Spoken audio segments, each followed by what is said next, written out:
Shivansh entertainment present new Bhojpuri DJ remix 2026 base पोस remix.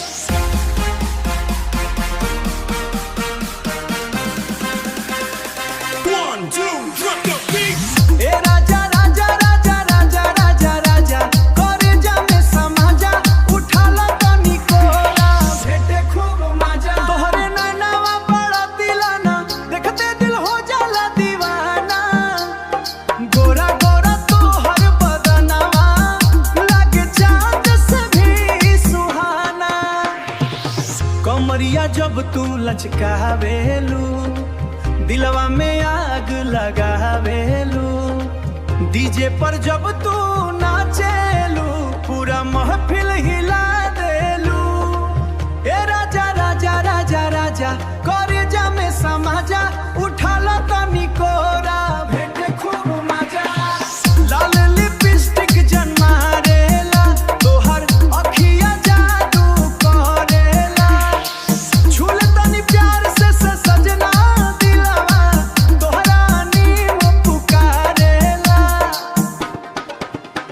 आजा राजा बाहों में आजा, दिलवा तोहरा खातिर तड़पे। DJ bass boost, everybody hands up, dance floor hila go। कमरिया हिले, जवानिया हिले, जवानिया चले, पूरा यूपी बिहार झूमे लगे। दिलवा में प्यार बसवले बनी, तोहरे खातिर जियत बमानी।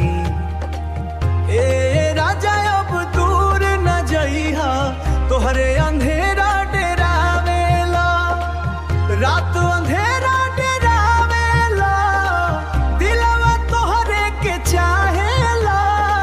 ए राजा राजा राजा राजा राजा राजा करे जा में समाजा, करे जा में समाजा, उठाला तनी कोरा भेटे खूब मजा, भेटे खूब मजा। तोहरे प्यार में खो गइल बानी, तोहरे खातिर जियत बानी। शिवांश एंटरटेनमेंट, लाइक शेयर सब्सक्राइब।